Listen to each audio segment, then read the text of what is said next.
دین ایک ایسا مظہر ہے جو ہر انسان کی فطرت سے ابھرتا ہے۔ خدا نے فطرت انسانی میں اپنی معرفت اور شناخت کا جذبہ رکھا ہے۔ مولا کائنات نے اپنے خطبے میں ارشاد فرمایا کہ خدا نے انسان کی طرف اپنے رسول بھیجے اور ایک کے بعد ایک نبی کو مامور کیا تاکہ وہ ان سے وعدہ فطرت کو پورا کرنے کا مطالبہ کریں اور انہیں خدا کی وہ نعمتیں یاد دلائیں جنہیں وہ بھول گئے ہیں، اور تبلیغ کے ذریعے ان پر اتمام حجت کریں اور ان کے لیے عقل کے خزانوں کو ظاہر کریں۔ انسان کی فطرت میں معرفت الہی ہی نہیں بلکہ کل اسلام ودیت کیا گیا ہے، اور اسی لیے اسلام کو دین فطرت کہا گیا ہے۔ پھر اگلی آیت میں ارشاد رب العزت ہوتا ہے کہ جس وقت لوگوں کو ضرر پہنچتا ہے تو وہ اپنے رب کو پکارتے ہیں اور اس کی طرف رجوع کرتے ہیں۔ پھر جب وہ انہیں اپنی رحمت کا مزہ چکھاتا ہے تو ان میں سے ایک فریق اپنے پروردگار کی نسبت مشرک ہو جاتا ہے۔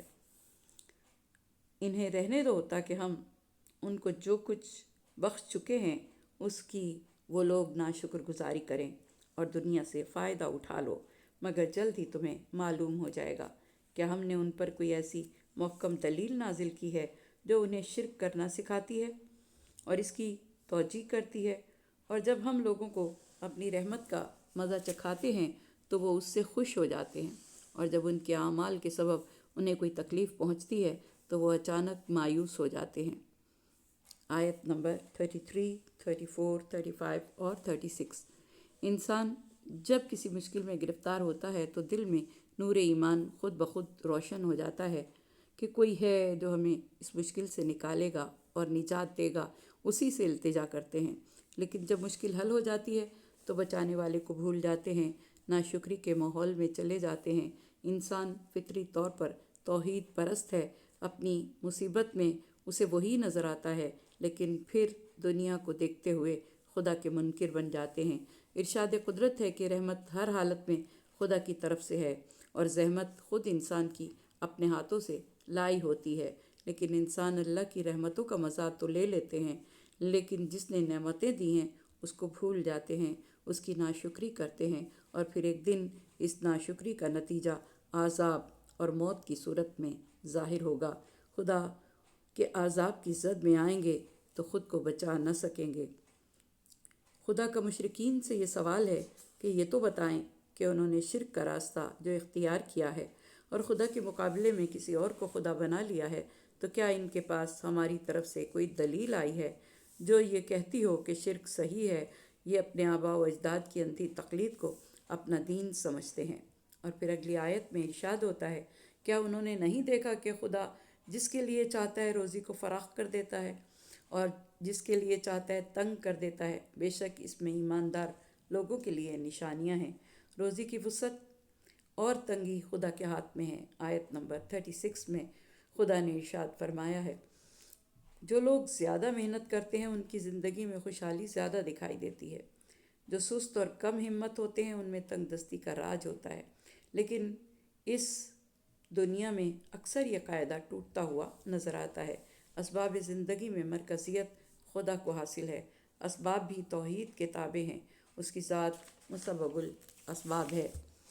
اور امیر المومنین علیہ السلام کا فرمان ہے کہ میں نے خدا کو اس بات سے پہچانا کہ مضبوط منصوبے ٹوٹ جاتے ہیں، کبھی گرہیں کھل جاتی ہیں اور کبھی قوی ارادے ٹوٹ جاتے ہیں اور ناکام ہو جاتے ہیں۔ بس پھر اگلی آیت میں ارشاد ہوتا ہے کہ پس تم اپنی قریبی رشتہ داروں کو اور مسکین اور مسافروں کو ان کا حق دے دو، یہ ان لوگوں کے لیے بہتر ہے جو اللہ کی رضامندی چاہتے ہیں، اور یہی لوگ فلاح پانے والے ہیں۔ آیت نمبر 38۔ حضور اکرم صلی اللہ علیہ وآلہ وسلم کی وفات کے بعد خلیفہ اول کی بیعت کر لی گئی اور ان کی حکومت تمام مہاجرین و انصار پر قائم ہو گئی، تو انہوں نے اپنے لوگوں کو جاگیر فدق کی طرف روانہ کیا تاکہ فاطمہ زہرا سلام اللہ علیہا کے وکیل کو وہاں سے نکال دیا جائے۔ جب آپ سلام اللہ علیہا کے وکیل کو وہاں سے نکال دیا گیا تو شہزادی دربار میں آئیں اور آپ نے فرمایا کہ آپ نے میرے وکیل کو فدق سے نکال دیا ہے، حالانکہ حضور اکرم صلی اللہ علیہ وآلہ وسلم نے خدا کے حکم سے یہ فدق مجھے عطا کیا تھا۔ آپ نے مجھے میرے بابا کی میراث سے محروم کر دیا ہے۔ تو انہوں نے کہا کہ اے فاطمہ زہرا سلام اللہ علیہا، کوئی گواہ ہے تو وہ پیش کرو۔ بس بی بی سلام اللہ علیہا گواہی کے لیے جناب ام ایمن کو لے کر آئیں۔ تو بی بی ام ایمن نے فرمایا کہ میں گواہی نہیں دوں گی، مگر پہلے آپ سب کے سامنے حضور اکرم صلی اللہ علیہ وآلہ وسلم کا فرمان پیش کروں گی۔ بی بی ام ایمن نے کہا کہ اے لوگو، میں آپ سب پر خدا کو گواہ بنا کر پوچھتی ہوں کہ کیا آپ نے نہیں سنا کہ حضور اکرم صلی اللہ علیہ وآلہ وسلم نے میرے بارے میں فرمایا تھا کہ ام ایمن جنت کی عورتوں میں سے ایک ہے؟ تو اہل دربار نے کہا کہ کیوں نہیں، ہم جانتے ہیں کہ حضور اکرم صلی اللہ علیہ وآلہ وسلم نے آپ کے بارے میں یہ ارشاد فرمایا تھا۔ پھر بی بی ام ایمن نے فرمایا کہ میں گواہی دیتی ہوں کہ اللہ تعالیٰ نے حضور اکرم پر وحی نازل فرمائی اور ارشاد فرمایا کہ فَآتَزِلْ قُرَبَا حَقَّهُ وَالْمِسْكِينَ، آپ اپنے قریبی رشتہ داروں اور مسکین اور مسافروں کو ان کا حق دے دو۔ تو حضور اکرم صلی اللہ علیہ وآلہ وسلم نے حکم خدا سے باغ فدق بی بی فاطمہ زہرا کو دے دیا۔ پھر حضرت علی علیہ السلام آئے اور آپ نے بھی بی بی ام ایمن کی مثل گواہی دی۔ بس ان گواہوں کے بعد انہوں نے ایک تحریر لکھ دی اور فدق شہزادی فاطمہ زہرا کو واپس کر دیا اور وہ تحریر بی بی سلام اللہ علیہ کے سپرد کر دی۔ اس وقت ان کے مشیر خاص تشریف لائے اور پوچھا کہ یہ کیا ہے۔ انہیں بتایا گیا کہ بی بی فاطمہ زہرا سلام اللہ علیہ نے فدق پر دعویٰ کیا تھا اور بی بی ام ایمن اور حضرت علی علیہ السلام نے گواہی دی ہے اور ان کو پروانہ فدق دے دیا گیا ہے۔ مشیر خاص نے بی بی فاطمہ زہرا سلام اللہ علیہ سے تحریر لے لی، اس کو پھاڑ دیا اور کہا کہ یہ فے ہے جو مسلمانوں کا مال ہے۔ اسی دوران اوس بن حدثان اور 2 بیویوں نے شہزادی کے خلاف گواہی دیتے ہوئے کہا کہ ہم نے خود سنا کہ حضور اکرم صلی اللہ علیہ وآلہ وسلم نے ارشاد فرمایا کہ ہم گروہ انبیاء وارث نہیں رکھتے، ہم جو چھوڑ جاتے ہیں وہ صدقہ ہے۔ انہوں نے کہا کہ حضرت علی علیہ السلام بی بی فاطمہ زہرا کے شوہر ہیں اور وہ لازماً اسے حاصل کرنے کی کوشش کریں گے۔ بی بی ام ایمن اگرچہ نیک خاتون ہے لیکن عورت ہے اور اکیلی ہے، اگر اس کے ساتھ کوئی اور گواہ ہوتا تو گواہی دیتا تو پھر ہم مان لیتے، اس لیے ہم فدق شہزادی فاطمہ زہرا کو نہیں دے سکتے۔ شہزادی فاطمہ زہرا سلام اللہ علیہ ان دونوں کے پاس سے روتی ہوئی اور غمزدہ ہو کر گھر واپس آ گئیں۔ اس کے بعد امیر المومنین علیہ السلام مسجد میں تشریف لائے۔ حاکم مسجد میں تشریف فرما تھا، ان کے ارد گرد مہاجرین اور انصار موجود تھے۔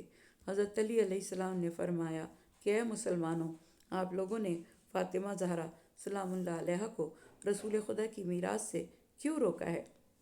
حالانکہ رسول خدا صلی اللہ علیہ وآلہ وسلم اپنی زندگی میں فدق شہزادی فاطمہ زہرا کو دے گئے تھے اور اسے ان کی ملکیت قرار دیا تھا۔ تو جواب ملا وہ مال فے تھا جو مسلمانوں کا مال ہے۔ آپ گواہ پیش کریں کہ حضور اکرم صلی اللہ علیہ وآلہ وسلم نے یہ باغ بی بی فاطمہ زہرا سلام اللہ علیہ کو دیا تھا تو درست، ورنہ اس فدق میں فاطمہ زہرا کا کوئی حق نہیں ہے۔ امیر المومنین مولا کائنات نے فرمایا کہ اے فلاں، کیا تو ہمارے بارے میں حکم خدا کے خلاف حکم کرے گا؟ تو انہوں نے کہا کہ نہیں۔ پھر آپ نے فرمایا مجھے بتاؤ کہ اگر کوئی مال مسلمانوں کے پاس ہو اور ان کے ہاتھ میں ہو اور اس کے بارے میں دعویٰ کروں تو پھر تم کس سے گواہ طلب کرو گے؟ انہوں نے کہا کہ لازماً ہم آپ سے گواہ طلب کریں گے، کیونکہ آپ نے اس چیز کا دعویٰ کیا ہے جو مسلمانوں کے ہاتھ میں ہے۔ امیر المومنین علیہ السلام نے فرمایا کہ اگر میرے ہاتھ میں کوئی چیز ہو اور مسلمان اس کے بارے میں دعویٰ کریں تو پھر تم کس سے گواہ طلب کرو گے؟ جواب ملا لازماً مسلمانوں سے گواہ طلب کیے جائیں گے۔ امیر المومنین علیہ السلام نے فرمایا کہ وہ مال جو ہمارے ہاتھوں میں تھا اور ہمارا اس پر قبضہ تھا اور حضور اکرم صلی اللہ علیہ وآلہ وسلم نے اپنی زندگی میں اس کو ہماری ملکیت میں قرار دیا تھا، پھر تم نے فاطمہ زہرا سے گواہ کیوں طلب کیے؟ گواہ ان کے ذمے تھے جنہوں نے دعویٰ کیا تھا۔ تم نے مسلمانوں سے گواہ طلب نہیں کیے جنہوں نے دعویٰ کیا تھا، بلکہ اس سے گواہ طلب کر رہے ہو جس کے ہاتھ میں مال ہے، اور حضور اکرم صلی اللہ علیہ وآلہ وسلم نے اپنی زندگی میں اس فدق کو شہزادی فاطمہ زہرا کی ملکیت میں دیا تھا۔ بس سب خاموش ہو گئے۔ اس دوران مشیر خاص بولے کہ علی، بحث چھوڑ دیں، ہم آپ سے بحث میں جیت نہیں سکتے۔ اگر آپ عادل گواہ لے آئیں تو ٹھیک، نہیں تو یہ مال مسلمانوں کا ہے، اس میں آپ کا اور فاطمہ زہرا کا کوئی حق نہیں ہے۔ امیر المومنین علیہ السلام نے پوچھا کہ اے فلاں، کیا تم قرآن پڑھتے ہو؟ انہوں نے کہا کہ ہاں۔ امیر المومنین علیہ السلام نے فرمایا کہ اگر آپ قرآن پڑھتے ہیں تو مجھے یہ بتائیں کہ یہ آیت انما یرید اللہ لیذھب عنکم الرجس اہل البیت ویطہرکم تطہیرا ہمارے بارے میں نازل ہوئی ہے یا ہمارے مخالف دشمنوں کے بارے میں نازل ہوئی ہے؟ جواب ملا، نہیں، بلکہ آپ اہل بیت کے بارے میں یہ آیت نازل ہوئی ہے۔ پھر حضرت علی علیہ السلام نے فرمایا، آپ بتاؤ کہ اگر دو گواہ تمہارے سامنے گواہی دیں کہ نعوذ باللہ من ذالک شہزادی نے فحشا کا ارتکاب کیا ہے، نعوذ باللہ، تو تم کیا کرو گے؟